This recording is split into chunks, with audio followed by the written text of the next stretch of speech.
To lalle abinda malamanmu suka ambata cikin littafansu daban-daban, kuma abinda muka yi ciji ta baku na malamai, kuma abinda yake ya shahara ga duniya cewa shehu na Usmanu dan Fodiyo, Allah shi kara mai karama bazzar shara mu da shi dara salami, wato ya isko wannan ƙasa alhali tana cikin duhu na kahirci da kuma bata da bidi'o'i waɗanda sun mai da mutane kamar dabbobi, musu san inda an kai ba.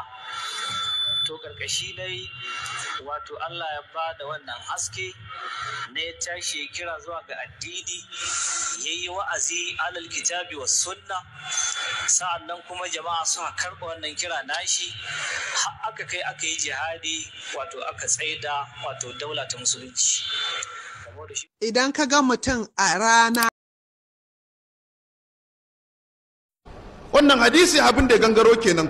Kuma Uqbatu shi ya zo da addini nan. Shehu Usman bin Fodiyo ya zo wannan yanki namu Najeriya da Nijar ya samu musulunci. Domin dawa Shehu Usmanu duka 1804 ne, shekaru 200 ne da wani abu. Amma musulunci ya zo nan tun shekara kusan 1000 tun zamanin sayyidina Umar. Don manzo Allah sallallahu alaihi wasallama ya rasu ya bar sayyidina Abubakar yayi wanda suka shahara a duka nahiyar Afirka. Jami'a ta uku daga cikin manyan jami'o'i na Afirka. Na Afirka wanda suka jaba a wancan lokacin. Na'am. Ita ce jami'a yan doton daji. Jami'a to ai ko wannan muna ga ba kasafai ba ake jin ta.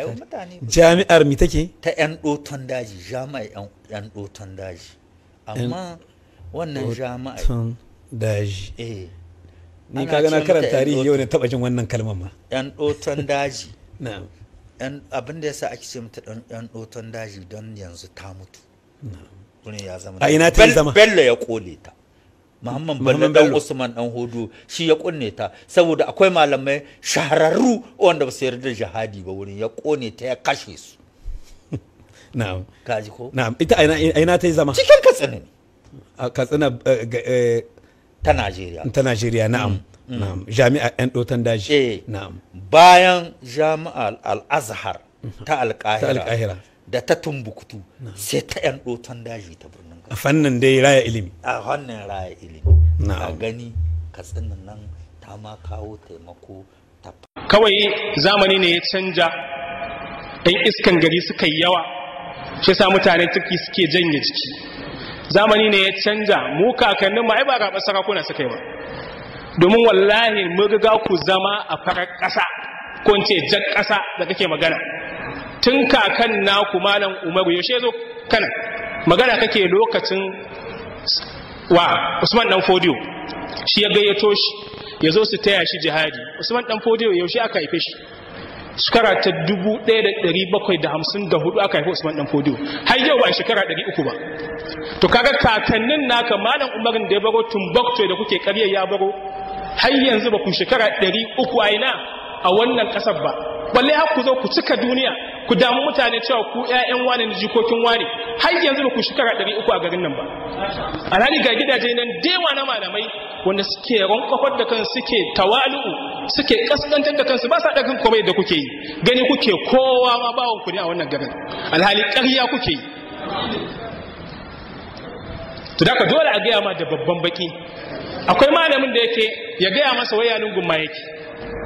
Zan so na masa ɗaya daga cikin manyan alƙalai da aka yi a wannan garin namu na Kano, yana da kyau ya ji muryarsa. Wannan guri da a yau makabarta ce ta Shehu Mai Kargo a Goron Dutse, daga wannan gurin Ashafa ta fita ta fantsama ta je duk inda ta je a yammacin Afirka, tun daga nan Najeriya har zuwa wajen Najeriya, inda duk kaga Ashafa a yammacin Afirka to daga nan wannan muhallin na Goron Dutse, daga nan ita ce jami'a ta sunnar ma'aikin Allah ta farko wacce Shehu Muhammadu Tunisi ya assasa ta a ƙarni na 10 na hijirar ma'aikin Allah sallallahu ta'ala alaihi wa alihi sallama, to shekara 200 kafin jihadin Shehu Usman ibn Fodi. Ya shigo Kano a zamanin sarkin Kano Muhammad Isoke dan Abdullahi dan Muhammadu Rumfa. Hijirar ma'aikin Allah sallallahu alaihi wasallam tana karni na 10. Mai da malaman da iske ne iske akwai ilmi, akwai malamai, akwai masanin da ma za a faɗa su faɗa bisa ga abin su kasance. Shakka sosai. Tunda ba haka kawai suka mika waya ba ga abun da to idan haka ne kuwa ka kenan ya iske musulmai tsintsa, ya iske arna. Arnan da yin yaƙi da su yasa aka bishe Hausa da ke maguza suka bishe wannan tarihin sai ɗauki gaba ɗaya kamar musu Usman dan Hode ka Hausa ya kawo addinin musulunci. Ai a cikin tasawuf sai ka kwani na faɗan cewa istihza'i izgili da karatun alqur'ani ko auna kiɗin qur'ani da kiɗin ganga riddani. Karatun alqur'ani da kiɗin ganga riddani. Kama ana bugun turu ana karanta yana daukan wannan abin ridda ne ba a dukan turu ana karatun alkur'ani. Bayanin gaskiya ga ɗaliban al'ada shehu ba shi yake nufi ba, ba abin da yake nufi ba abin da yake nufi kenan ba maganar bugun turu yake nufi ba. Abin da shehu ya tarar lokacin akwai musulmai tsinsa a ƙasar Hausa, akwai masu cakuɗa musulunci da kahirci, akwai inda annan asali ne, to su ne an zo musu wa'azi kuma Hausawa ne su yarda su aminta da abin, har ma in sun ji yaro na karatun alkur'ani sai su mai da abin waka don a istizai da shi a tafiya da shi a ki sauraren shi. In yara ma sun kai karshen karatu da mana cewa sun waura takuri suna cewa kare ya ja tsohuwa ba shakka kaji auna waƙar karatun alkur'ani in an ce ya alif ba'i kaula san su ce ya kamata a tashe mu ba shakka. To waɗannan abubuwan su shauka cewa izgili da littafin Allah za a auna da karatun alkur'ani a ce nun guda ilika a ce dan kare mai kamun kunnen zo ka to waɗannan abubuwa ne shau ke bita wanda ke irin mu ɗalibai da ke nesa ga abin sai mu kaddara ga abin da ke fasara alhali malaman suna ganin malaman suna ganin haƙiƙanin gaskiya ga abin da ake nufi in za a karatu adalci.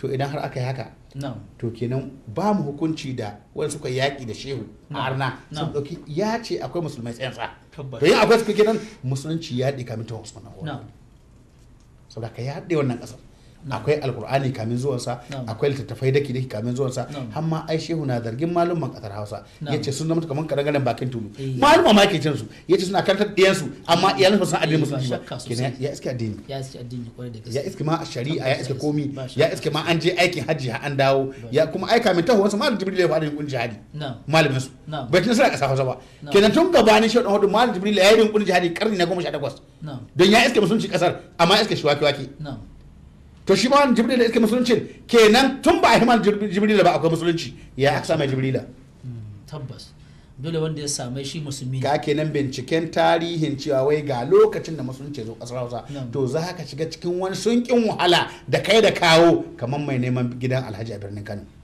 Alhaji ya ce ka zo gidan Alhaji Kano babu shi ka gama da yawo tun a kabu ina kana wata biyu a kai gidan Alhaji Walbashi to inda Alhaji kawai ke nema to in kace kuna neman lokacin da hakika na musulunci zo kasar to akwai ayyuka da yawa to Allah gafarta ba tunda mun ji cewa lalle wannan bincike abu ne wanda bai da iyaka yawa bai da iyaka to amma gabanin dan kodiyo akwai musulunci akwai masallatai akwai rubuce-rubucen da aka yi da yawa akwai makarantu da kyau da makamantar da kyau to yanzu Allah ya gafarta malam yanzu ga abin da ya shafi manyan biranen mu na kasar Hausa kafin jihar Haraman Shehu Usman ana ce masa Muhammad Dade shi wannan bawan Allah ya tafi cikin wata runduna wadda ta kai hari garin Borno daga cikin rundunar musulunci sai ya zama kafiran Borno sun tarwatsa wannan rundunar shi kuma sai zama a hanya dokinsa ya gaji sai dokinsa ya faɗi da haka kafirai suka kama shi suka zama ya zama ribatacce kenan ribataccen yaki sau ƙwace duk abin da yake hannunsa na kaya da makamai suka so su kashe shi a lokacin don hau wani daga cikin kafiran ma ya caka masa mashi a ƙafa a lokacin kawai a zuciyarsa sai dinga kiran Shehu Usman ya ce wallahi sai gashi yana ganin Shehu Usman da idansa gashi nan ya shiga tsakaninsa da tsakanin waɗannan kafiran ɗaya daga cikin kafiran ne ya ɗago mashi zai cakawa Dade kawai sai ya ga Shehu Usman ya kama mashin ya karya shi. Daga nan sai Allah ya rufe idansu gaba ɗaya sai suka daina ganin wannan mutumin. Shi kuma ce ga na tsaye ina kallon su amma suna tambaya, kowa yana tambayar juna ina yake ne, ina ya shiga. Allah subhanahu wataala ya suturta shi ya rufe shi. Da ya dawo lafiya ya zo ki ba mu labari in ji Waziri Gidado, kuma har ya je ga Shehu Usman ma wannan abinda Allah ya masa na karama.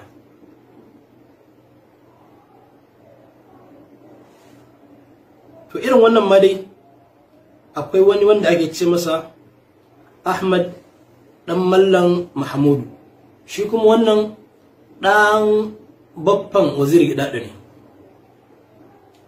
yace kana yamshi wahdahu athna'a ruju'ihim min ghazwati Mandara fasaqata fi bi'rin ba'idin ghawruha faqattahu al-hashish ولو صاح فيها لم يسمع أحد صوته لشدة قعرها فنادى الشيخ رضي الله عنه فرعى سلما في البئر فرقى عليه حتى خرج فأخبر الشيخ وجماعته بخبره حين وصوله. أحمد dan Mallam Mahmudu shi ma haka ne, an dawo daga wani yaƙi ya zama yana baya ya gaji na tafiya a hankali yaƙin Mandara da aka je, da haka sai ya fada cikin wata tsohuwar rijiya, ya fada duk ciyayi suka rufe shi ma, wanda ko ihu yayi ba ma wanda zai ji shi.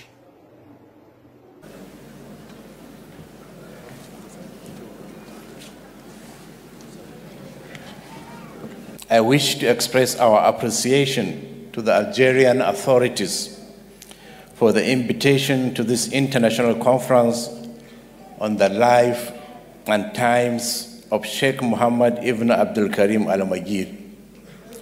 We are equally honored to be considered as part of the larger family of this religious icon.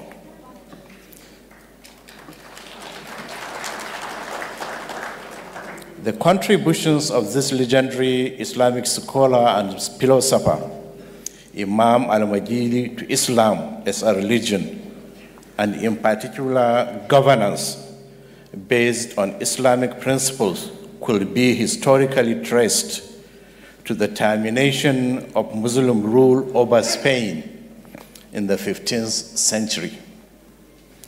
This development led to many North Africans and Algerian scholars to flock into West Africa and Hausa land from Andalusia.